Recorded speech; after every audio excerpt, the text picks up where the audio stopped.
सभी बुजुर्गों और नौजवान साथियों, मेरी माताएं, बहनें, पुलिस प्रशासन के लोग, पत्रकार बंधु, मुद्दा और स्थान, मुद्दा भी वही है जो सर छोटूराम ने 1938 से शुरू करा एक आंदोलन, और स्थान भी वही है कि जो सर छोटूराम की जन्मस्थली उस अंग्रेजी हुकूमत में जब एक तरफ देश आंदोलन की लड़ाई लड़ रहा था, उसी टाइम पे किसानों को हक कैसे मिले, अंदर सरकार में रह के नो एक्ट बनवाए, नो कानून, लड़ाई भी लड़ते रहे और कानून भी बनवाते रहे कि जमीन किसान की नीलाम नहीं होगी। ये कानून उस टाइम पे बना। मंडी एक्ट चौधरी चरण सिंह ने पूरा डाटा लिखा गया, वहां लागू नहीं हो पाया उत्तर प्रदेश में। छोटूराम जी ने अपने अधिकारी भेजे, वहां से पूरा दस्तावेज मंगवाए, वो यहां पर लागू करेंगे। और आज हम अगर देखते हैं जब उत्तर प्रदेश के और पंजाब और हरियाणा के लोग जब वहां पर जाते हैं तो देखते हैं कि 72-73 साल से पंजाब और हरियाणा को एमएसपी मिलता है और उत्तर पूरे देश को नहीं मिलता, तो खुशहाली, क्योंकि हम अपनी फसल आधे रेट में बेचते हैं और हरियाणा में फसल बेचते हैं उत्तर प्रदेश के साथ। ये तालमेल है। उत्तर प्रदेश कॉलेज में बहुत दिन से डीजल जहां सस्ता होता था वहां महंगा होता था। लड़ाई ये होती थी कि भाई हरियाणा के बराबर कर दो, लेकिन जिस तरह के कानून आ रहे हैं उससे न हरियाणा बचेगा, न पंजाब बचेगा और न ये देश का किसान बचेगा। मतलब जो पद्धति, जो कानून कृषि उत्पादन मंडी, गिरवी रखी हुई जमीन के एक्ट बने, सहकारी पंजीकरण एक्ट बना, और ये भी एक्ट बना था कि अगर किसी ने 100 रुपये कर्जे पर ले लिया तो उसका 200 दे दिए तो पूरा खत्म हो जाता था। ये एक्ट बने थे, नौ तरह के एक्ट के सारे। संपत्ति बंटवारा वो कैसे होगा, तो ये सारी चीजें बनी थी। हम उसी सर छोटूराम की जमीन पे आज हैं। आज हम लड़ाई वो लड़ते हैं कि जो उस टाइम पर जो कानून बने उनको आज तोड़ा जा रहा है, क्योंकि छोटूराम जी गांव में पैदा हुए, उन्हें गांव की पृष्ठभूमि का पता था। आज जितने भी पॉलिटिशियन दिल्ली की चमकीली कोठियों में बैठते हैं उनको गांव की हकीकत का नहीं पता। हम एक कमेटी में थे भारत सरकार की, वो चंद्रा कमेटी थी, उस पर 3 साल काम करा। फसलों का रेट क्या हो देश में, उस पर हमने काम करा 3 साल। करीब 22 मीटिंग उसमें हुई और वह कमेटी की रिपोर्ट पूरी रखी हुई है वहां पर। उसमें था जो वहां के अधिकारी थे, उन्होंने कहा कि किसान का बैल 165 दिन खेत में काम करता है तो उसकी 165 दिन की मजदूरी लगा दी जाए। हमने कहा भाई दिल्ली के पढ़े लिखे लोग हैं ये, इन्हें पहले अपना लिखत पढ़त कर लें। तो जब हमारा नंबर आया लास्ट में, हमने कहा भाई 165 दिन के बाद में बैल कहा जाता है वो बता दो। कहना नहीं, जब उसने काम 165 दिन करा, मगर वो कहां से आया, कहां उठे गया, वो उसके बाद में कहां रहा, उसने कहां घास खाया, किसने उसको पानी पिलाया, वो कहां से आया, ये तो बता दो। अरे बैंक से काम करवा लो या मत करवा लो, घास तो खा लो, वो पानी भी पिएगा, उसके ऊपर आदमी भी पिएगा। तो भाई इतने बुद्धि नहीं, वहां पे आदमी बैठे हुए हैं जो आपके फसलों के फैसले करते हैं। उन्होंने कहा कि फसलों की कीमत 1 है, उससे अलग 16 प्राइवेट और है, 16 चीजें और हैं जो फसलों के रेट में बाधा पड़ती है। कह रहे हमको उनको भी देखना है। देश में कोई कृषि मंत्रालय नहीं है, यह भी किसानों को ज्ञान हो जाना चाहिए कि देश में कृषि मंत्रालय नहीं है, भारत सरकार में कृषि मंत्री नहीं है, न किसी स्टेट में देश की जनता को और किसान को धोखा दिया जा रहा है। जो हमसे वार्ता करते हैं उसके परसेंट पास में 18% कृषि मंत्रालय के चार्ज हैं, उसके अलग और हैं विदेश मंत्रालय, fertiliser ministry, railway, science and technology. ये 17-18 विभाग है जो एग्रीकल्चर को देखते हैं। हमने भारत सरकार को कहा कि आप एग्रीकल्चर कैबिनेट का गठन करो। जब तक एग्रीकल्चर कैबिनेट का गठन नहीं होगा, जब तक कृषि पे अलग से बातचीत नहीं होगी, गांव और किसान का भला हो ही नहीं सकता। कोई जानकारी वहां पर दिल्ली में नहीं है। दिल्ली में है व्यापारी को कैसे फायदा होगा, एमएसपी पे कानून नहीं और गोदाम पहले बढ़ा दिए। गोदाम बढ़ गए, बहुत बड़े बड़े, जितना पंजाब और हरियाणा अनाज पैदा करता है ना, उनके गोदामों में चला जाएगा। भूख आदमी को कितनी लगेगी, देश में भूख के आधार पर कीमतें तय होगी। ये एक नया व्यापार है, गरीब आदमी मारा जाएगा। किसान तो चलो यहाँ पे दाल और चावल सा बच जाएगा, लेकिन दूसरे फसलें तो उसकी भी कीमतें डाउन है। लेकिन उस गरीब आदमी का क्या होगा, उस दुकानदार का क्या होगा, जो शहर में रहने वाले लोग क्या, उनका क्या होगा। ये बाजरे का रेट 11 रुपया किलो बाजरा बिकता हो और शहर में 120 रुपये किलो का बाजरे का आटा बिकता हो, उसको नहीं पता। उसको ये पता है कि किसान मुझे महंगा देता है, लेकिन जो बीच का आदमी है उसको नहीं जानता बीच का आदमी कौन है। ये बीच का आदमी जो भूख पर व्यापार करता है, ये आदमी आपके बीच में आ गया। वो पहले व्यापार करते थे सोने का, उन्हें कहा कि सोना, हमारी जो महिलाएं हैं वो एक साल में 17 बार इस्तेमाल करती है सोना, अपने घर में रखती है। जब तीज त्योहार होता है, जब कोई फंक्शन शादी ब्याह होता है, तो उस टाइम पे हमारी माताएं बहनें सोने का इस्तेमाल करती है। 17 बार का डाटा है देश में। उन्हें कहा कि अनाज कितनी बार करता है, कि भूख 700 बार लगती है आदमी को। तो व्यापार भूख पे करो। नया ट्रेंड पूरी दुनिया में आया है कि भूख पे व्यापार होगा। और जब अनाज, जब रोटी तिजोरी में बंद हो जाएगी, कटीले तार जो दिल्ली के चारों तरफ लगे हैं, वे आपके गोदाम के चारों तरफ तो होंगे। बंदर जितना भी चलना है, अंदर से रोटी नहीं जा सकता। बंदर भी इस तरह के कटीले तार और किले लगाए हुए हैं, बंदर भी नहीं क्रॉस हो सकता। कुत्ते भी देश में भूख से मरेंगे, कुत्ते भी। आदमी को छोड़ दो, जो जिसको दान करते हैं ना, वो कुत्ता भी देश में भूख से मरेगा। भूख का व्यापार, नया व्यापार दुनिया में ये नया ट्रेंड आया है, जिसका विरोध करना है पूर्ण रूप से। मैं यहाँ का जो पंजाब, हरियाणा, जितना भी दिल्ली के चारों तरफ का जो किसान उठ आया है, ये एक नई बिरादरी आई है किसान। ये नई बिरादरी की गोली भरकर आपको आपस में इसको तोड़ने नहीं देना। आपको छोटे बड़े में बांटेंगे, आपको पंजाब हरियाणा में बांटेंगे, आपको सिख नॉर्थ सिख में बांटेंगे, आपको जाति और धर्म में बांटेंगे। इनसे बगल हट जाना। अगली बार, पहली बार पंजाब का सिख साथ में आया है, इसको छोड़ना नहीं। इससे मजबूत कौम नहीं मिली हमको भी बहुत दिन से तलाश थी कि पंजाब साथ में आ जाए तो हम क्रांति ला देंगे। अब की बार मिला, पंजाब साथ में मिला, इतनी मजबूत जत्थेबंदी साथ में मिली है, हम दान पुण्य कर सकते हैं। वो हमारे पास में ठियेबंदी नहीं थी, जो लंगर चलाने की व्यवस्था थी वो नहीं थी। हमने बहुत पंचायतें करी। टिकैत साहब भी कहते थे कि भूख हड़ताल का देश में कुछ नहीं होने वाला। उन्हें कहा कि अपने भंडारे चलाओ, हम 1 दिन 2 दिन 10 दिन हर गांव का रोटी बनवा कर भंडार में दे सकते थे। लेकिन जो ठियेबंदी, जो बड़े बड़े टॉप भंडारे, जो दंगा कराने की जो व्यवस्था थी, या हमारे साथ कभी नहीं बन पाई। अब तक बहुत चीज सीखने को मिली हमको। और ये ऐसा गठबंधन बन गया, आपस में चिट्ठी पत्री दो रिश्तेदारी बनाना जाना करो। पंजाब और हरियाणा, उत्तर प्रदेश और राजस्थान, ये नई क्रांति जाएगा। ये पूरे देश के किसानों का भाग्य का फैसला ये धरने करेंगे। इसको सुचारू रूप से चलाते रहो, पंचायतें करते रहो। पूरे देश भर में हम पंचायतें करेंगे। हम जाएंगे, गुजरात में भी जाएंगे, महाराष्ट्र में भी हम जा रहे हैं। जहां पे हमारी पंचायत होनी है, लॉकडाउन होगा 20 तारीख का, हमने दूसरी जगह रख दी। दूसरी जगह रख दी हमने पंचायत। अपोलो में 20 तारीख की पंचायत की, लॉकडाउन होगा, हमने दूसरी जगह रख दी।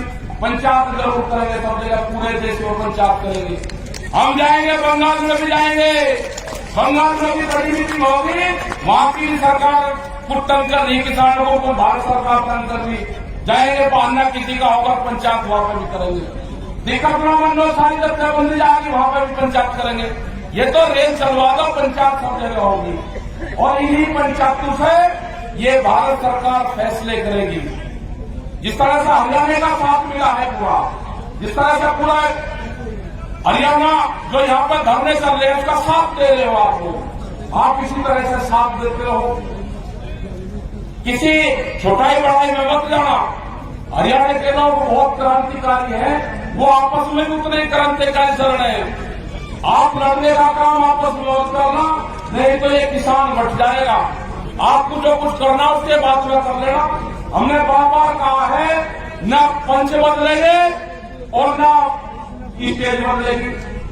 हमारा पंच भी वही रहेगा और हमारा मंच भी वही रहेगा। जो सिंगू बॉर्डर है, हमारा मंच भी सिंगू बॉर्डर है और हमारा पंच भी वही रहेंगे। हमारे 40 जत्थेबंदी है। आप उस 40 जत्थेबंदी पे विचार करना, उस 40 जत्थेबंदी को आप पीछे से सपोर्ट करना। हम फैसले उसी 40 जत्थेबंदी से सरकार से करवाएंगे। आप विश्वास रखना, पूरे देश के फैसले यहां से होंगे। यही जत्थेबंदी करेगी। एमएसपी पे कानून भी बनेगा जिससे आसाम के किसान को भी लाभ होगा। जिसने कभी एमएसपी पे अपना बेचा ही नहीं कुछ भी सामान, जो बिहार वहां की मंडियां खत्म कर दी, बिहार में मंडियां खत्म कर दी, वहां पे 55 फुट के बाहर जमने पूरी मंडी पे, वहां का व्यापारी नुकसान है।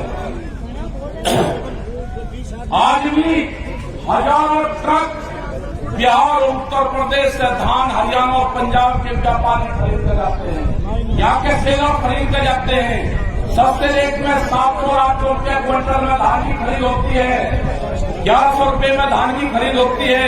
आपकी जिम्मेदारी है, हरियाणा, पंजाब, उत्तर प्रदेश और राजस्थान जो दिल्ली के 400 किलोमीटर के क्षेत्र के लोग हैं, उनकी जिम्मेदारी है कि पूरे देश के किसानों के ऊपर आपका भार है, आपके ऊपर उसको बेखूबी आप निभाओगे, ये हमें पूर्ण मुक्त उम्मीद है। और आगे से जहां पर भी पंचायत हो, क्योंकि इतनी बड़ी भीड़ यहाँ पे है।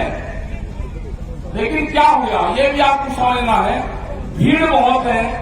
स्टेज कहां आपने बनाया, हमेशा आने वाले टाइम पे स्टेज कहां बनना चाहिए वो भी सब लोगों को समझना चाहिए। स्टेज वहां पड़े कि सूरज स्टेज पे बैठने वाले लोगों के मुंह पे हो और पीठ जो पब्लिक है, पब्लिक के पीठ के ऊपर सूरज रहना चाहिए, तो आपकी भीड़ कम नहीं होगी।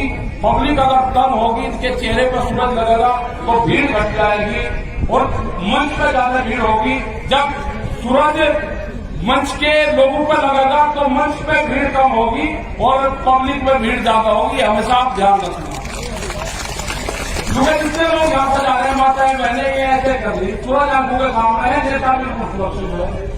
नेताओं पे धूप रहनी चाहिए चेहरे पे और पब्लिक की पीठ पर सूरज रहना चाहिए, तो आपको भीड़ की कमी नहीं लगेगी। कोई भीड़ की कमी यहाँ पर नहीं है, लेकिन सूरज ने पूरा डिस्टर्ब कर दिया चीजों का। आने वाले टाइम पे मंच कहाँ लगे, वो मंच हमारा बहुत बढ़िया था, पक्का मंच था। आप वहां पर लगाते, ये पूरा खचा खचा आपका भरा रहता। भीड़ की कोई दिक्कत नहीं है, भीड़ बहुत है, लेकिन भाई आपने पूरा बात खर्चा ज्यादा कर दिया और सूरज पब्लिक के सामने आ गया। इन चीजों का ध्यान रखें। आप लोगों का बहुत बहुत धन्यवाद जो लोग यहाँ पर आए, और सभी मीडिया कर्मियों का एक चीज का आप जरूर ध्यान रखेंगे, जो मीडिया के लोग हैं आप इनसे प्यार करके रखते हैं। एक होगा कि मीडिया हमारी खबर नहीं दिखाता, अरे मीडिया के ऊपर कैमरा और कलम पे बंदूक का पहरा है, कैमरे और कलम पे बंदूक का पहरा है। ये कैसे दिखाई आपकी बात? आने वाला टारगेट तो इनका ही है। सेंसर बोर्ड लगाकर इनके ऊपर एक खबरें जाएंगी, एक खबरें छलकर जाएंगी। महंगाई का क्या हाल है? आज डीजल के रेट बढ़ रहे हैं, उसका असर किस पर पड़ेगा? उसका असर आम पब्लिक पर पड़ेगा। कोई गाड़ी नहीं चला रहा, कोई दिक्कत नहीं है, लेकिन जिस हिसाब से महंगाई बढ़ रही है, स्कूलों की फीस बढ़ रही है, ट्रेन नहीं चलवाई जा रही, क्योंकि ट्रेनों को बेचने का प्रोग्राम है, इसलिए ट्रेन नहीं चलाई जा रही।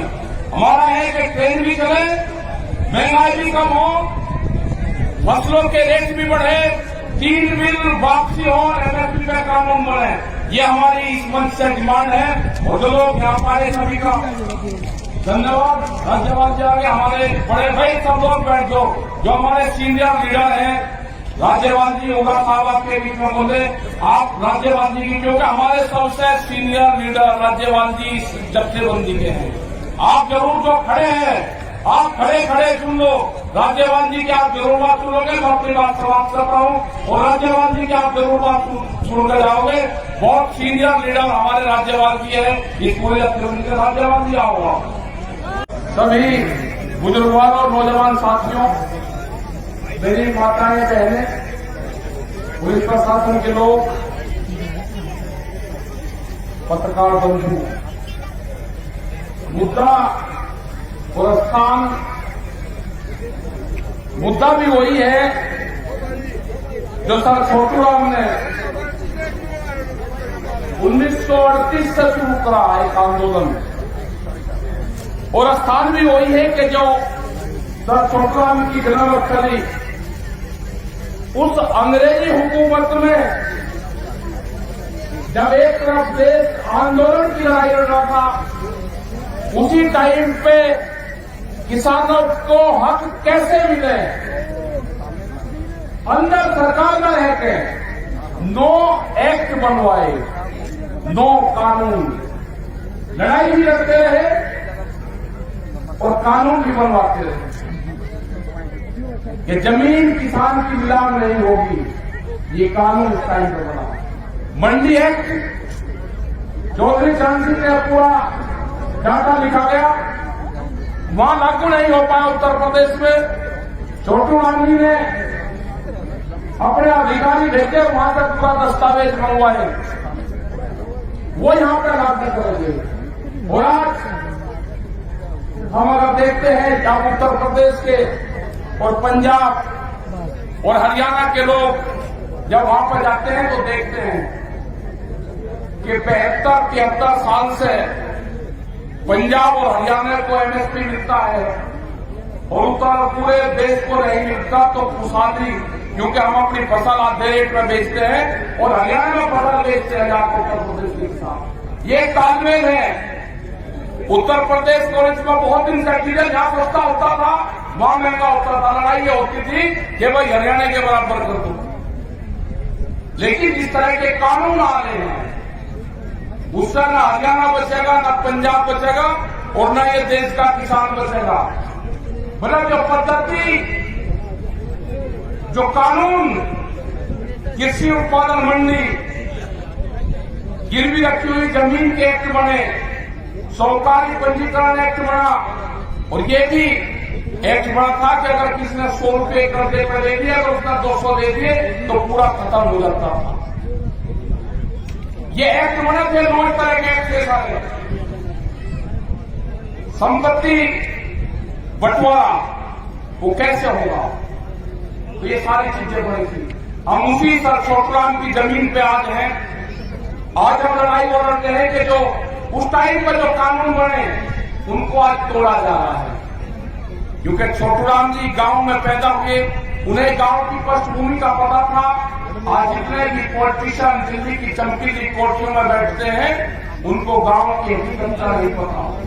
हम एक कमेटी में थे भारत सरकार की, वो चंद्रा कमेटी थी, उस पर 3 साल काम करा। फसलों का रेट क्या हो देश में उस पर हमने काम करा 3 साल। करीब 22 मीटिंग उसमें हुई और वह कमेटी की रिपोर्ट पूरी रखी हुई है वहां पर। उसमें था जो वहां के अधिकारी थे, उन्होंने कहा कि किसान का बैल 165 दिन खेत में काम करता है तो उसके 165 दिन की मजदूरी लगा दी जाए। हमने कहा भाई दिल्ली के पढ़े लिखे लोग हैं ये, इन्हें पहले अपना लिखत पढ़त कर लें। तो जब हमारा नंबर आया लास्ट में, हमने कहा भाई 165 दिन के बाद में बैल कहा जाता है वो बता दो। कहना नहीं जी, जब उसने काम 165 दिन करा, मगर वो कहां से आया, कहां उठे गया, वो उसके बाद में कहां रहा, उसने कहां घास खाया, किसने उसको पानी पिलाया, वो कहां से आया ये तो बता दो। अरे बैल का काम करवा लो या मत करवा लो, घास तो खा लो, वो पानी भी पिएगा, उसके ऊपर आदमी भी पीएगा। तो भाई इतने बुद्धिजीवी वहां पर आदमी बैठे हुए हैं जो आपके फसलों के फैसले करते हैं। उन्होंने कहा कि फसलों की कीमत 1 है, उससे अलग 16 प्राइवेट और है, 16 चीजें और हैं जो फसलों के रेट में बाधा डालती है। कहते हैं हमको उनको भी देखना है। देश में कोई कृषि मंत्रालय नहीं है। यह भी किसानों को ज्ञान हो जाना चाहिए कि देश में कृषि मंत्रालय नहीं है, भारत सरकार में कृषि मंत्री नहीं है, न किसी स्टेट में देश की जनता को और किसान को धोखा दिया जा रहा है। जो हमसे वार्ता करते हैं उसके परसेंट पास में 18% कृषि मंत्रालय के चार्ज हैं। उसके अलग और हैं विदेश मंत्रालय, fertiliser ministry, railway, science and technology, ये 17-18 विभाग है जो एग्रीकल्चर को देखते हैं। हमने भारत सरकार को कहा कि आप एग्रीकल्चर कैबिनेट का गठन करो।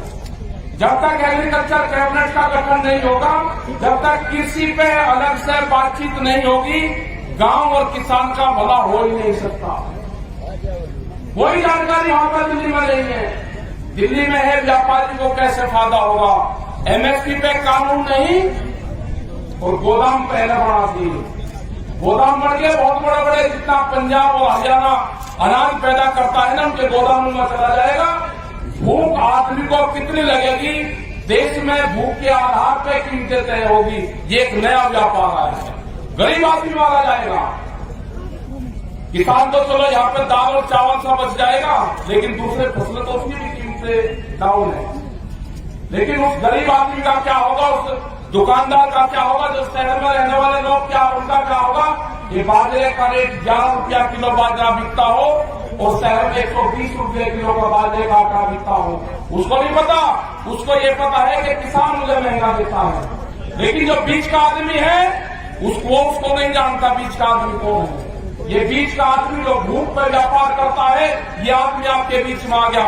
वो पहले व्यापार करते थे सोने का, उन्हें कहा कि सोना, हमारी जो महिलाएं हैं वो एक साल में 17 बार इस्तेमाल करती है सोना, अपने घर में रखती है। जब तीज त्योहार होता है, जब कोई फंक्शन शादी ब्याह होता है, तो उस टाइम पे हमारी माताएं बहनें सोने का इस्तेमाल करती है। 17 बार का डाटा है देश में। उन्हें कहा कि अनाज कितनी बार करता है कि भूख 700 बार लगती है आदमी को। तो व्यापार भूख पे करो। नया ट्रेंड पूरी दुनिया में आया है कि भूख पे व्यापार होगा। और जब रोटी तिजोरी में बंद हो जाएगी, कटीले तार जो दिल्ली के चारों तरफ लगे हैं, वे आपके गोदाम के चारों तरफ तो होंगे। बंदर जितना भी चलना है, अंदर से रोटी नहीं जा सकता। बंदर भी इस तरह के कटीले तार और किले लगाए हुए हैं, बंदर भी नहीं क्रॉस हो सकता। कुत्ते भी देश में भूख से मरेंगे, कुत्ते भी। आदमी को छोड़ दो, जो किसको दान करते हैं ना, वो कुत्ता भी देश में भूख से मरेगा। भूख का व्यापार, नया व्यापार दुनिया में ये नया ट्रेंड आया है, जिसका विरोध करना है पूर्ण रूप से। मैं यहाँ का जो पंजाब, हरियाणा, जितना भी दिल्ली के चारों तरफ का जो किसान उठ आया है, ये एक नई बिरादरी आई है किसान। ये नई बिरादरी की गोली भरकर आपको आपस में इसको तोड़ने नहीं देना। आपको छोटे बड़े में बांटेंगे, आपको पंजाब हरियाणा में बांटेंगे, आपको सिख नॉर्थ सिख में बांटेंगे, आपको जाति और धर्म में बांटेंगे। इनसे बगल हट जाना। और की बात, पहली बार पंजाब का सिख साथ में आया है, इसको छोड़ना नहीं। इसका मजबूत कौम यही नहीं, हमको भी बहुत दिन तक तलाश थी कि पंजाब साथ में आ जाए तो हम क्रांति ला देंगे। अब की बार मिला, पंजाब साथ में मिला, इतनी मजबूत जत्थेबंदी साथ में मिली है, हम दान पुण्य कर सकते हैं। हमारे पास में ठियेबंदी नहीं थी, जो लंगर चलाने की व्यवस्था थी वो नहीं थी। हमने बहुत पंचायतें करी। टिकैत साहब भी कहते थे कि भूख हड़ताल का देश में कुछ नहीं होने वाला। उन्होंने कहा कि अपने भंडारे चलाओ, हम 1 दिन 2 दिन 10 दिन हर गांव का रोटी बनवा कर भंडार में दे सकते थे। लेकिन जो ठियेबंदी, जो बड़े बड़े टप भंडारे, जो लंगर चलाने की जो व्यवस्था थी, या हमारे साथ कभी नहीं बढ़ पाई। अब उनका बहुत चीज सीखने को मिली हमको। और ये ऐसा गठबंधन बन गया, आपस में चिट्ठी पत्री दो रिश्तेदारी बनाना जाना करो। पंजाब और हरियाणा, उत्तर प्रदेश और राजस्थान, ये नई क्रांति जाएगा। ये पूरे देश के किसानों का भाग्य का फैसला ये धरने करेंगे। इसको चुनाव करते रहो, पंचायतें करते रहो, पूरे देश भर में हम पंचायतें करेंगे। हम जाएंगे, गुजरात में भी जाएंगे, महाराष्ट्र में भी हम जा रहे हैं। जहां पे हमारी पंचायत होनी है, लॉकडाउन होगा 20 तारीख का, हमने दूसरी जगह रख दी।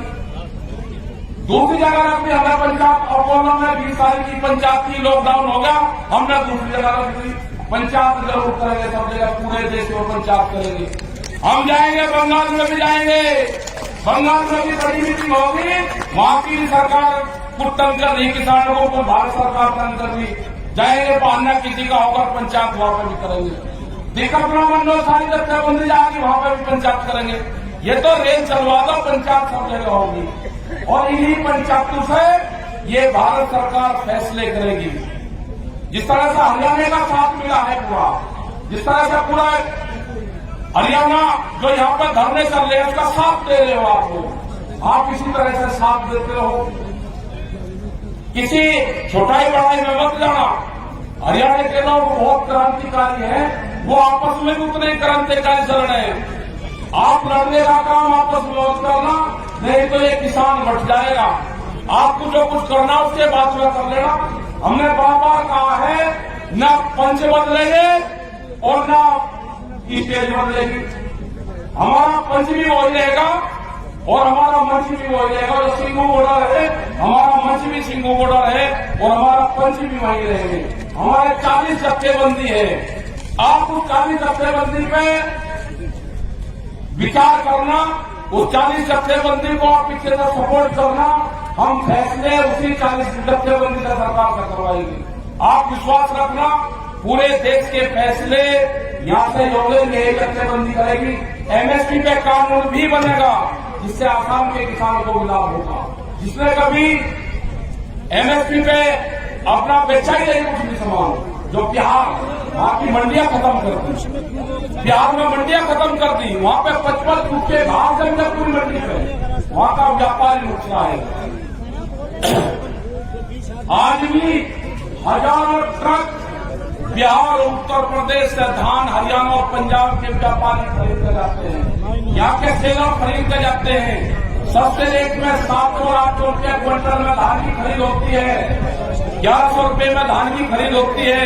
आपकी जिम्मेदारी है, हरियाणा, पंजाब, उत्तर प्रदेश और राजस्थान जो दिल्ली के 400 किलोमीटर के क्षेत्र के लोग हैं, उनकी जिम्मेदारी है कि पूरे देश के किसानों के ऊपर आपका भार है, आपके ऊपर उसको बेखूबी आप निभाओगे, ये हमें पूर्ण रूप से उम्मीद है। और आगे से जहां पर भी पंचायत हो, क्योंकि इतनी बड़ी भीड़ यहाँ पे है, लेकिन क्या हुआ ये भी आपको समझना है। भीड़ बहुत है, स्टेज कहाँ पे बनाया, हमेशा आने वाले टाइम पे स्टेज कहाँ पड़ना चाहिए वो भी सब लोगों को समझना चाहिए। स्टेज वहां पड़े कि सूरज स्टेज पे बैठने वाले लोगों के मुंह पे हो और पीठ जो पब्लिक है, पब्लिक के पीठ के ऊपर सूरज रहना चाहिए, तो आपकी भीड़ कम नहीं होगी।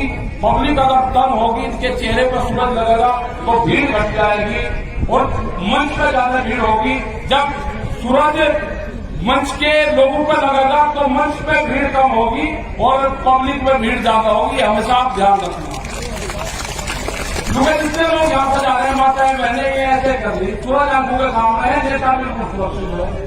नेताओं पे धूप रहनी चाहिए चेहरे पे और पब्लिक की पीठ पर सूरज रहना चाहिए, तो आपको भीड़ की कमी नहीं लगेगी। कोई भीड़ की कमी यहाँ पर नहीं है, लेकिन सूरज ने पूरा डिस्टर्ब कर दिया चीजों का।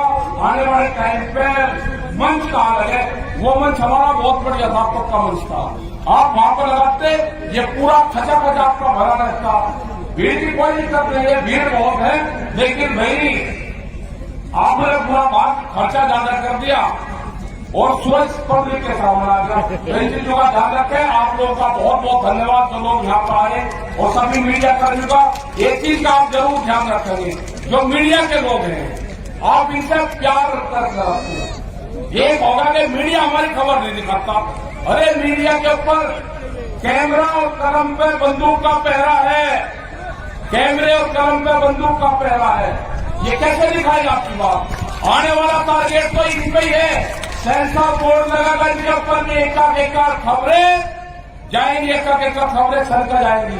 महंगाई का क्या हाल है, आज डीजल के रेट बढ़ रहे हैं, उसका असर किस पर पड़ेगा, उसका असर आम पब्लिक पर पड़ेगा। कोई गाड़ी नहीं चला रहा, कोई दिक्कत नहीं है, लेकिन जिस हिसाब से महंगाई बढ़ रही है, स्कूलों की फीस बढ़ रही है, ट्रेन नहीं चलवाई जा रही, क्योंकि ट्रेनों को बेचने का प्रोग्राम है, इसलिए ट्रेन नहीं चलाई जा रही। हमारा है कि ट्रेन भी चले, महंगाई भी कम हो, फसलों के रेट भी बढ़े, 3 बिल वापसी हो, एमएसपी का कानून बने। ये हमारी इस मंच से डिमांड है। और जो लोग यहाँ आए सभी का धन्यवाद। राज्यपाल जी आगे हमारे बड़े भाई सब लोग बैठ दो, जो हमारे सीनियर लीडर हैं। राज्यपाल जी होगा साहब आपके बीच में बोले, आप राज्यपाल जी की, क्योंकि हमारे सबसे सीनियर लीडर राज्यपाल जी जत्थेबंदी के हैं। आप जरूर जो खड़े हैं, आप खड़े खड़े सुन लो। राज्यपाल जी की आप जरूर बात सुनोगे, मैं अपनी बात समाप्त करता हूँ। और राज्यपाल जी की आप जरूर बात सुनकर जाओगे। बहुत सीनियर लीडर हमारे राज्यपाल जी है इस पूरे जत्थेबंदी के। राज्यपाल जी आओ। सभी बुजुर्गों और नौजवान साथियों, मेरी माताएं, बहनें, पुलिस प्रशासन के लोग,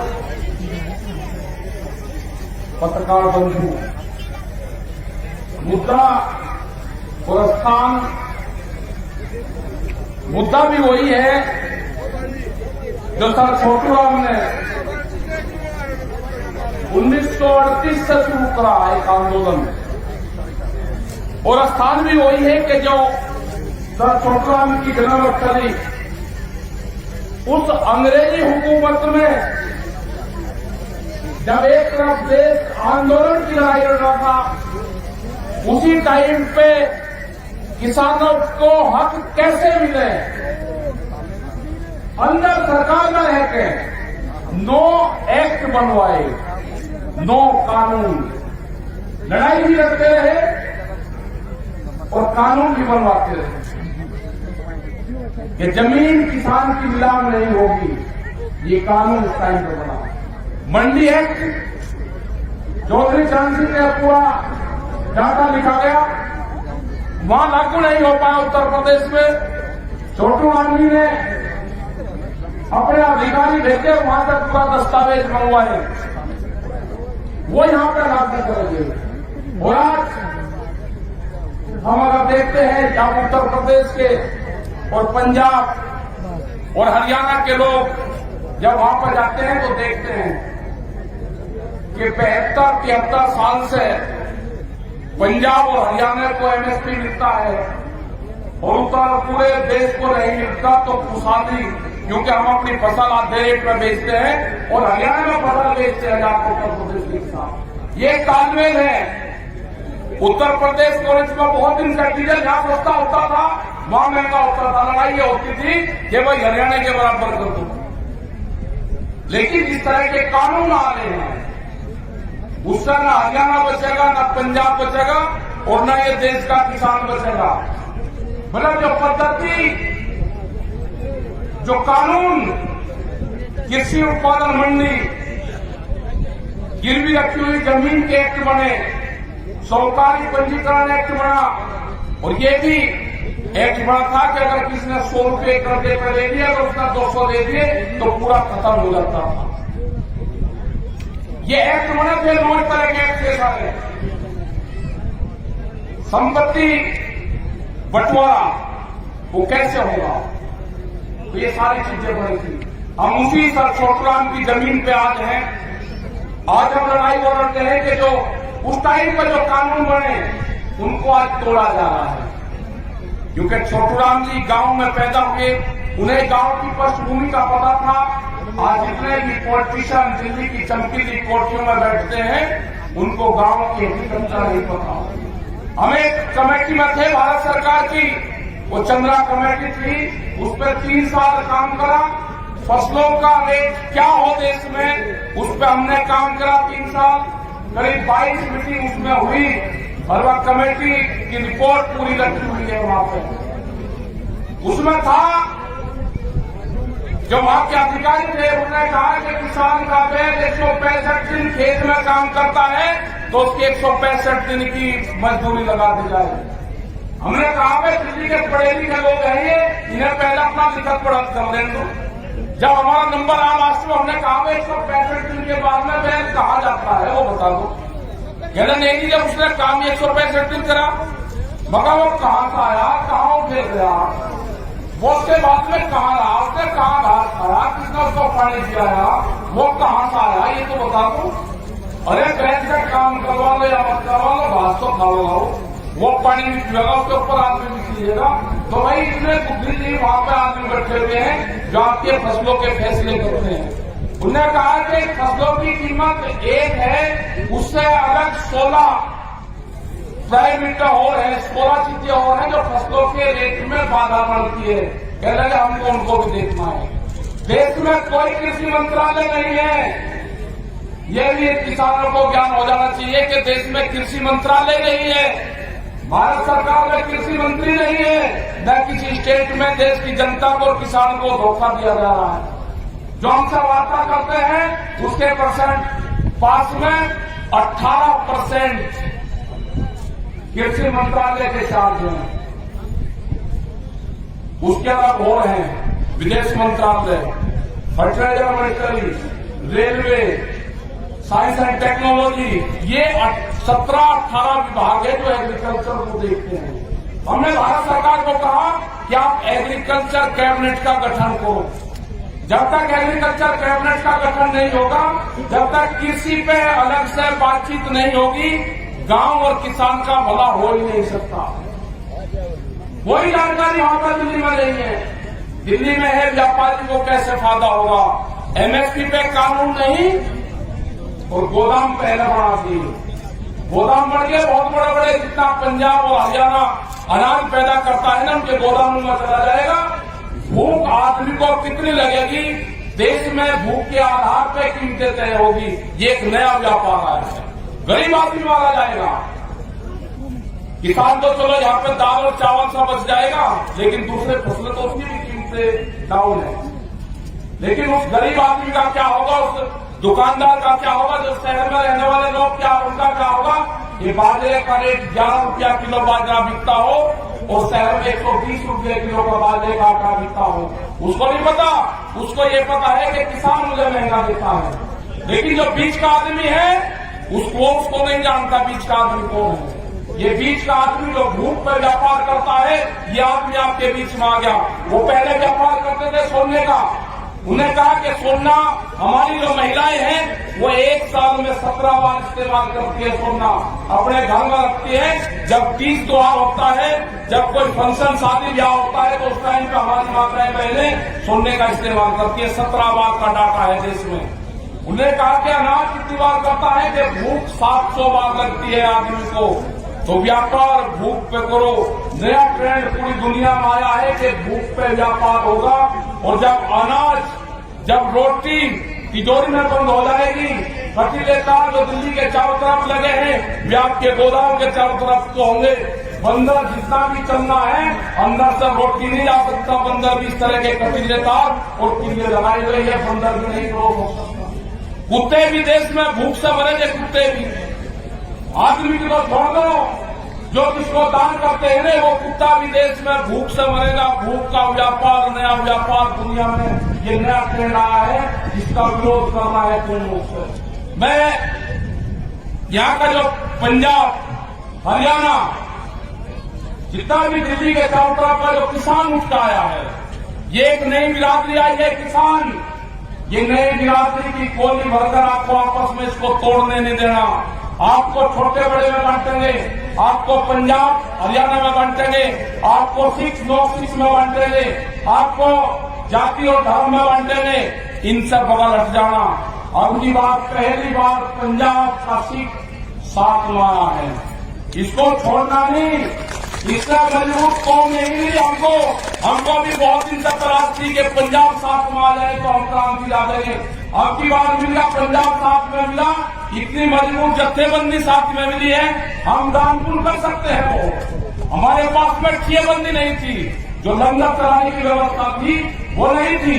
हमने बहुत पंचायतें करी। टिकैत साहब भी कहते थे कि भूख हड़ताल का देश में कुछ नहीं होने वाला। उन्हें कहा कि अपने भंडारे चलाओ, हम 1 दिन 2 दिन 10 दिन हर गांव का रोटी बनवा कर भंडार में दे सकते थे। लेकिन जो ठियेबंदी, जो बड़े बड़े टप भंडारे, जो लंगर चलाने की जो व्यवस्था थी, या हमारे साथ कभी नहीं बढ़ पाई। अब तक बहुत चीज सीखने को मिली हमको। और ये ऐसा गठबंधन बन गया, आपस में चिट्ठी पत्री दो रिश्तेदारी माना जाना करो। पंजाब और हरियाणा, उत्तर प्रदेश और राजस्थान, ये नई क्रांति जाएगा। ये पूरे देश के किसानों का भाग्य का फैसला ये धरने करेंगे। इसको सुचारू रूप से चलाते रहो, पंचायतें करते रहो, पूरे देश भर में हम पंचायतें करेंगे। हम जाएंगे, गुजरात में भी जाएंगे, महाराष्ट्र में भी हम जा रहे हैं। जहां पे हमारी पंचायत होनी है, लॉकडाउन होगा 20 तारीख का, हमने दूसरी जगह रख दी। दूसरी जगह रख दी हमने पंचायत, और बोलो में 20 तारीख की पंचायत की लॉकडाउन हो गया, हमने दूसरी जगह रख दी। पंचायत जरूर करेंगे, सब जगह पूरे देश में पंचायत करेंगे। हम जाएंगे, बंगाल में भी जाएंगे, बंगाल में भी बड़ी मीटिंग होगी। वहां की सरकार कुछ तंग कर रही किसानों को, भारत सरकार तंग कर रही, जाएंगे, बहाना किसी का होगा, पंचायत वहां पर भी करेंगे। दिक्कत न बनो, सारी दफ्तरबंदी जाएगी, वहां पर भी पंचायत करेंगे। ये तो रेल चलवा दो, पंचायत सब जगह होगी, और इन्हीं पंचायतों से ये भारत सरकार फैसले करेगी। जिस तरह से हरियाणा का साथ मिला है पूरा, जिस तरह से पूरा हरियाणा जो यहाँ पर धरने चल रहे हैं उसका साथ दे रहे हो आप इसी तरह से साथ देते रहो। किसी छोटाई बड़ाई में मत जाना। हरियाणा के लोग बहुत क्रांतिकारी हैं, वो आपस में उतने क्रांतिकारी चल रहे हैं। आप लड़ने का काम आपस में मत करना, नहीं तो ये किसान बढ़ जाएगा। आपको जो कुछ करना उसके बाद में कर लेना। हमने बार बार कहा है, न पंच बदलेंगे और न स्टेज बदलेगी। हमारा पंच भी वही रहेगा और हमारा मंच भी वही रहेगा। जो सिंगू बॉर्डर है, हमारा मंच भी सिंगू बॉर्डर है और हमारा पंच भी वही रहेंगे। हमारे 40 जत्थेबंदी है। आप उस 40 जत्थेबंदी पे विचार करना, उस 40 जत्थेबंदी को आप पीछे से सपोर्ट करना। हम फैसले उसी 40 जत्थेबंदी से सरकार से करवाएंगे। आप विश्वास रखना, पूरे देश के फैसले यहां से होंगे। यही जत्थेबंदी करेगी। एमएसपी पे कानून भी बनेगा, जिससे आसाम के किसानों को भी लाभ होगा। जिसने कभी एमएसपी पे अपना बेचा ही नहीं कुछ भी सामान, जो बिहार वहां की मंडियां खत्म कर दी, बिहार में मंडियां खत्म कर दी, वहां पे 55 फुट के घास जमने पूरी मंडी पे, वहां का व्यापारी नुकसान है। आज भी हजारों ट्रक बिहार और उत्तर प्रदेश से धान हरियाणा और पंजाब के व्यापारी खरीदते जाते हैं। यहाँ के सेलर खरीदते जाते हैं। सस्ते रेट में 700-800 रुपये क्विंटल में धान की खरीद होती है, 1100 रुपये में धान की खरीद होती है। आपकी जिम्मेदारी है, हरियाणा, पंजाब, उत्तर प्रदेश और राजस्थान जो दिल्ली के 400 किलोमीटर के क्षेत्र के लोग हैं, उनकी जिम्मेदारी है कि पूरे देश के किसानों के ऊपर आपका भार है, आपके ऊपर उसको बेखूबी आप निभाओगे, ये हमें पूर्ण रूप से उम्मीद है। और आगे से जहां पर भी पंचायत हो, क्योंकि इतनी बड़ी भीड़ यहाँ पे है, लेकिन क्या हुआ ये भी आपको समझना है। भीड़ बहुत है, स्टेज कहाँ पे बनाया, हमेशा आने वाले टाइम पे स्टेज कहाँ बनना चाहिए वो भी सब लोगों को समझना चाहिए। स्टेज वहां पड़े कि सूरज स्टेज पे बैठने वाले लोगों के मुंह पे हो, और पीठ जो पब्लिक है, पब्लिक के पीठ के ऊपर सूरज रहना चाहिए, तो आपकी भीड़ कम नहीं होगी। पब्लिक अगर कम होगी, इसके चेहरे पर सूरज लगेगा तो भीड़ घट जाएगी, और मंच पर ज्यादा भीड़ होगी। जब सूरज मंच के लोगों पर लगेगा तो मंच पे भीड़ कम होगी और पब्लिक में भीड़ ज्यादा होगी। हमेशा आप ध्यान रखना, क्योंकि जितने लोग यहाँ से जा रहे हैं, माताएं बहने ये ऐसे कर रही, सूरज आंखों के सामने है, नेता बिल्कुल सुरक्षित है। नेताओं पे धूप रहनी चाहिए चेहरे पे, और पब्लिक की पीठ पर सूरज रहना चाहिए, तो आपको भीड़ की कमी नहीं लगेगी। कोई भीड़ की कमी यहाँ पे नहीं है, लेकिन सूरज ने पूरा डिस्टर्ब कर दिया इन चीजों का। आने वाले टाइम पे मंच कहाँ लगे, वो मंच हमारा बहुत बढ़िया था, पक्का मंच था, आप वहां पर लगाते, ये पूरा खचा खचा आपका भरा रहता। भीड़ की कोई दिक्कत नहीं है, भीड़ बहुत है, लेकिन भाई आपने पूरा बात खर्चा ज्यादा कर दिया और सूरज पब्लिक के सामने आ गया। इन चीजों का ध्यान रखें। आप लोगों का बहुत बहुत धन्यवाद जो लोग यहाँ पर आए, और सभी मीडिया कर्मियों का एक चीज का आप जरूर ध्यान रखेंगे, जो मीडिया के लोग हैं आप इनसे प्यार करके रखते। एक होगा कि मीडिया हमारी खबर नहीं दिखाता, अरे मीडिया के ऊपर कैमरा और कलम पे बंदूक का पहरा है, कैमरे और कलम पे बंदूक का पहरा है, ये कैसे दिखाई आपकी बात। आने वाला टारगेट तो इन पे ही है, सेंसर बोर्ड लगाकर इनके ऊपर में एक खबरें जाएंगी, एक एक खबरें छल कर जाएंगी। महंगाई का क्या हाल है, आज डीजल के रेट बढ़ रहे हैं, उसका असर किस पर पड़ेगा? उसका असर आम पब्लिक पर पड़ेगा। कोई गाड़ी नहीं चला रहा, कोई दिक्कत नहीं है, लेकिन जिस हिसाब से महंगाई बढ़ रही है, स्कूलों की फीस बढ़ रही है, ट्रेन नहीं चलवाई जा रही क्योंकि ट्रेनों को बेचने का प्रोग्राम है, इसलिए ट्रेन नहीं चलाई जा रही।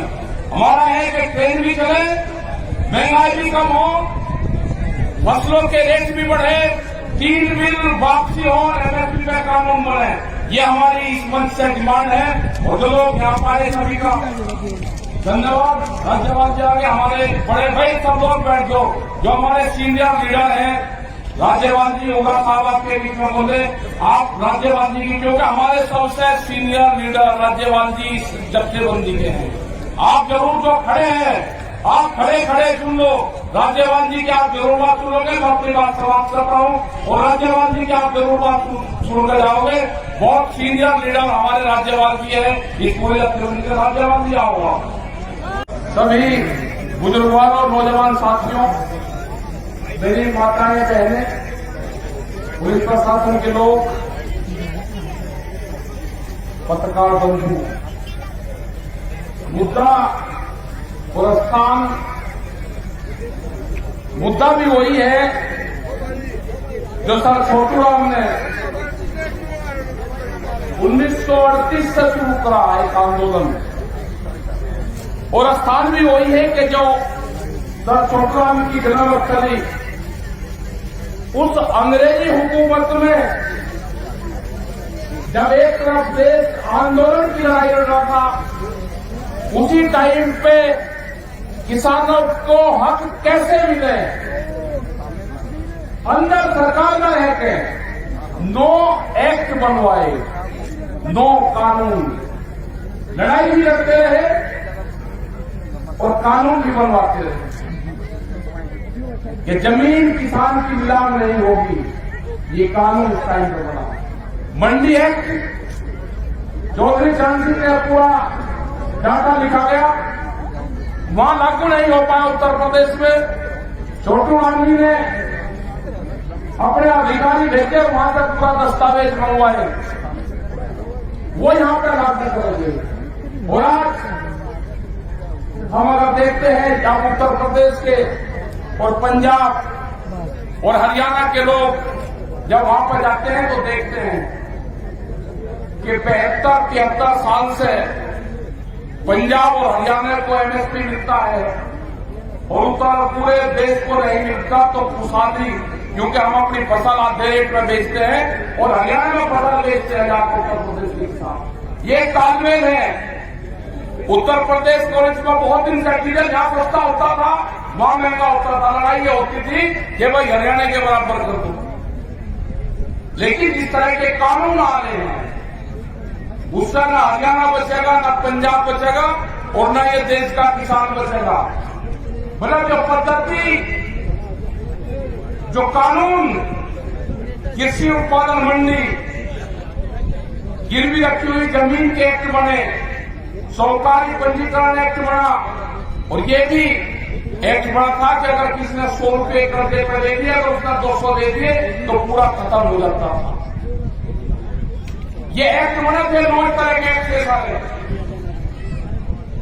संपत्ति बंटवारा वो कैसे होगा, तो ये सारी चीजें बनी थी। हम उसी सर छोटूराम की जमीन पे आज हैं। आज हम लड़ाई वो लड़ते हैं कि जो उस टाइम पर जो कानून बने उनको आज तोड़ा जा रहा है, क्योंकि छोटूराम जी गांव में पैदा हुए, उन्हें गांव की पृष्ठभूमि का पता था। आज जितने भी पॉलिटिशियन दिल्ली की चमकीली कोठियों में बैठते हैं, उनको गांव की हकीकत का नहीं पता। हम एक कमेटी में थे भारत सरकार की, वो चंद्रा कमेटी थी, उस पर 3 साल काम करा। फसलों का रेट क्या हो देश में, उस पर हमने काम करा 3 साल। करीब 22 मीटिंग उसमें हुई और वह कमेटी की रिपोर्ट पूरी रखी हुई है वहां पर। उसमें था, जो वहां के अधिकारी थे, उन्होंने कहा कि किसान का बैल 165 दिन खेत में काम करता है तो उसके 165 दिन की मजदूरी लगा दी जाए। हमने कहा भाई दिल्ली के पढ़े लिखे लोग हैं ये, इन्हें पहले अपना लिखत पढ़त कर लें दो। जब हमारा नंबर आया लास्ट में, हमने कहा 165 दिन के बाद में बैंक कहा जाता है वो बता दो। कहना नहीं जी, जब उसने काम 165 दिन करा, मगर वो कहां से आया, कहां उठे गया, वो उसके बाद में कहां रहा, उसने कहां घास खाया, किसने उसको पानी पिलाया, वो कहां से आया, ये तो बता दो। अरे बैंक का काम करवा लो या मत करवा लो, घास तो खा लो, वो पानी नहीं पिएगा, उसके ऊपर आदमी भी पीएगा। तो भाई इतने बुद्धिजीवी वहां पे आदमी बैठे हुए हैं जो आपके फसलों के फैसले करते हैं। उन्होंने कहा कि फसलों की कीमत एक है, उससे अलग 16 प्राइवेट और है, 16 चीजें और हैं जो फसलों के रेट में बाधा डालती है। कह रहे हमको उनको भी देखना है। देश में कोई कृषि मंत्रालय नहीं है, यह भी किसानों को ज्ञान हो जाना चाहिए कि देश में कृषि मंत्रालय नहीं है, भारत सरकार में कृषि मंत्री नहीं है, न किसी स्टेट में देश की जनता को, किसान को धोखा दिया जा रहा है। जो हमसे वार्ता करते हैं उसके परसेंट पास में 18% कृषि मंत्रालय के चार्ज हैं। उसके अलग और हैं विदेश मंत्रालय, fertiliser ministry, railway, science and technology, ये 17-18 विभाग है जो एग्रीकल्चर को देखते हैं। हमने भारत सरकार को कहा कि आप एग्रीकल्चर कैबिनेट का गठन करो। जब तक एग्रीकल्चर कैबिनेट का गठन नहीं होगा, जब तक कृषि पे अलग से बातचीत नहीं होगी, गांव और किसान का भला हो ही नहीं सकता। कोई जानकारी वहां पर दिल्ली में नहीं है। दिल्ली में है व्यापारी को कैसे फायदा होगा, एमएसपी पे कानून नहीं और गोदाम पहले बढ़ा दिए। गोदाम बढ़ गए बहुत बड़े बड़े, जितना पंजाब और हरियाणा अनाज पैदा करता है ना, उनके गोदामों में चला जाएगा। भूख आदमी को कितनी लगेगी, देश में भूख के आधार पे कीमतें तय होगी। ये एक नया व्यापार आया है, गरीब आदमी मारा जाएगा। किसान तो चलो यहाँ पे दाल और चावल सा बच जाएगा, लेकिन दूसरे फसलें तो उसकी भी कीमतें डाउन है। लेकिन उस गरीब आदमी का क्या होगा, उस दुकानदार का क्या होगा, जो शहर में रहने वाले लोग क्या, उनका क्या होगा। ये बाजरे का रेट 11 रुपया किलो बाजरा बिकता हो और शहर में 120 रुपये किलो का बाजरे का आटा बिकता हो, उसको नहीं पता। उसको ये पता है कि किसान मुझे महंगा देता है, लेकिन जो बीच का आदमी है उसको नहीं जानता बीच का आदमी कौन है। ये बीच का आदमी जो भूख पर व्यापार करता है, ये आदमी आपके बीच में आ गया। वो पहले व्यापार करते थे सोने का, उन्हें कहा कि सोना, हमारी जो महिलाएं हैं वो एक साल में 17 बार इस्तेमाल करती है सोना, अपने घर में रखती है। जब तीज त्योहार होता है, जब कोई फंक्शन शादी ब्याह होता है, तो उस टाइम पे हमारी माताएं पहले सोने का इस्तेमाल करती है। 17 बार का डाटा है देश में। उन्हें कहा कि अनाज कितनी बार करता है कि भूख 700 बार लगती है आदमी को। तो व्यापार भूख पे करो। नया ट्रेंड पूरी दुनिया में आया है कि भूख पे व्यापार होगा। और जब अनाज, जब रोटी तिजोरी में बंद हो जाएगी, फटीले तार जो दिल्ली के चारों तरफ लगे हैं, वे आपके गोदामों के चारों तरफ तो होंगे। बंदर जितना भी चलना है, अंदर से रोटी नहीं ला सकता। बंदर भी इस तरह के कटीले तार और कीले लगाए हुए हैं, बंदर भी नहीं क्रॉस हो सकता। कुत्ते भी देश में भूख से मरेंगे, कुत्ते भी। आदमी को छोड़ दो, जो किसको दान करते हैं ना, वो कुत्ता भी देश में भूख से मरेगा। भूख का व्यापार, नया व्यापार दुनिया में ये नया ट्रेंड आया है, जिसका विरोध करना है पूर्ण रूप से।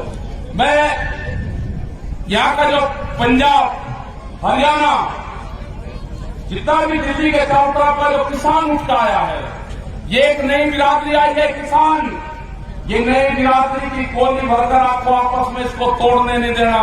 आपको छोटे बड़े में बांटेंगे, आपको पंजाब हरियाणा में बांटेंगे, आपको सिख नॉर्थ सिख में बांटेंगे, आपको जाति और धर्म में बांटेंगे। इनसे बगल हट जाना।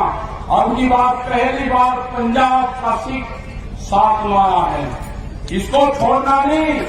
इससे मजबूत कौम नहीं मिली हमको भी बहुत दिन तक तलाश थी कि पंजाब साथ में आ जाए तो हम क्रांति ला देंगे। अब की बार मिल गया, पंजाब साथ में मिला, इतनी मजबूत जत्थेबंदी साथ में मिली है, हम दानपुर कर सकते हैं। वो हमारे पास में ठियेबंदी नहीं थी, जो लंगर चलाने की व्यवस्था थी वो नहीं थी। हमने बहुत पंचायतें करी। टिकैत साहब भी कहते थे कि भूख हड़ताल से देश में कुछ नहीं होने वाला।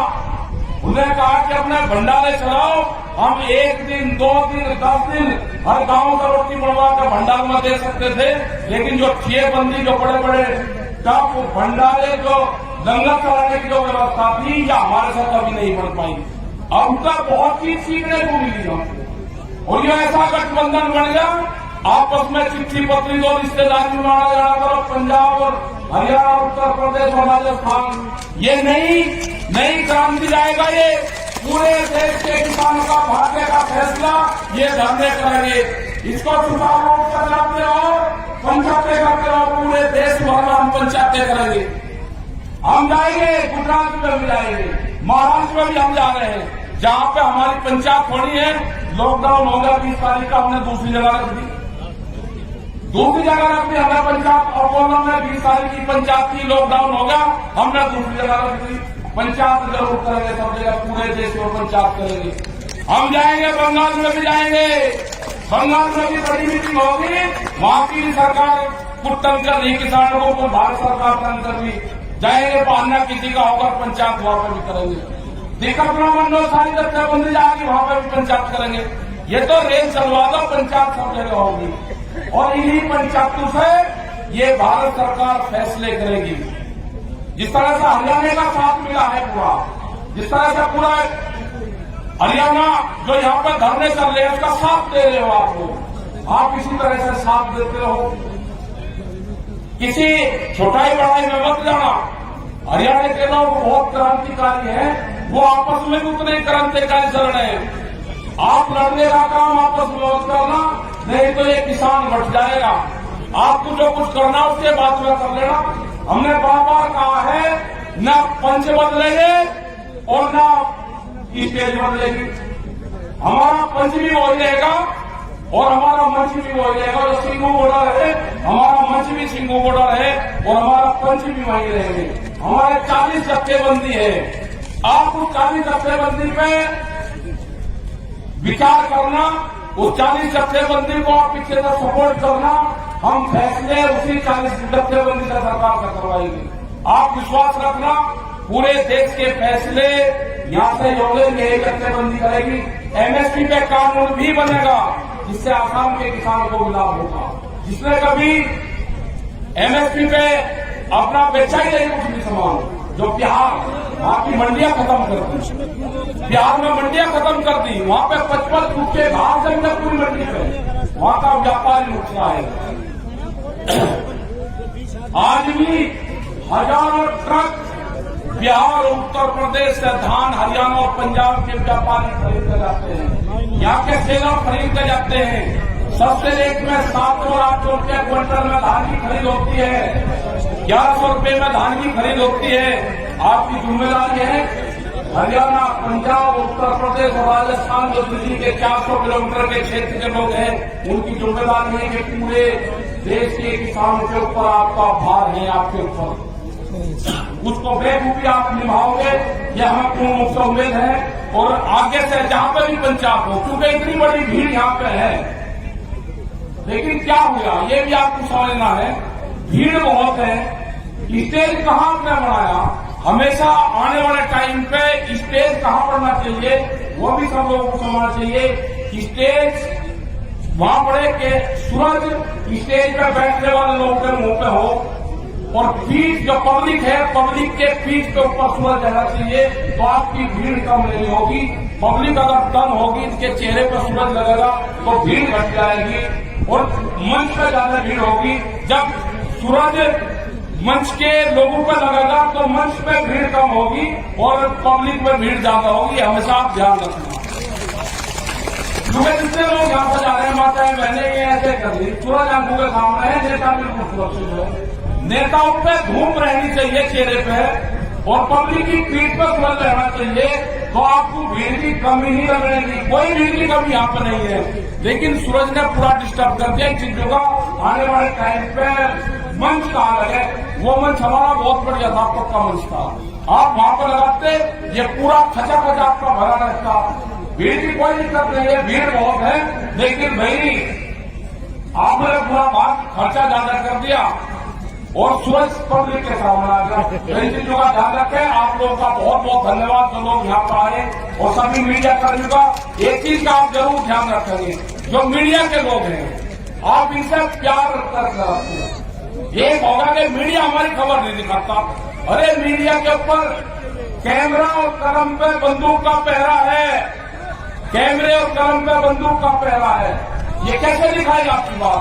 आने वाला टारगेट तो इन पे ही है। सेंसर बोर्ड लगाकर इनके ऊपर में एक खबरें जाएंगी, एक खबरें सरकर जाएंगी। महंगाई का क्या हाल है? आज डीजल के रेट बढ़ रहे हैं, उसका असर किस पर पड़ेगा? उसका असर आम पब्लिक पर पड़ेगा। कोई गाड़ी नहीं चला रहा, कोई दिक्कत नहीं है, लेकिन जिस हिसाब से महंगाई बढ़ रही है, स्कूलों की फीस बढ़ रही है, ट्रेन नहीं चलवाई जा रही, क्योंकि ट्रेनों को बेचने का प्रोग्राम है, इसलिए ट्रेन नहीं चलाई जा रही। हमारा है कि ट्रेन भी चले, महंगाई भी कम हो, फसलों के रेट भी बढ़े, 3 बिल वापसी हो, एमएसपी का कानून बने। ये हमारी इस मंच से डिमांड है।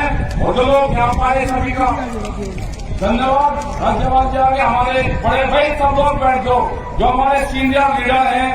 राज्यपाल जी होगा साहब आपके बीच में बोले, आप राज्यपाल जी की, क्योंकि हमारे सबसे सीनियर लीडर राज्यपाल जी जत्थेबंदी के हैं। आप जरूर जो खड़े हैं, आप खड़े खड़े सुन लो।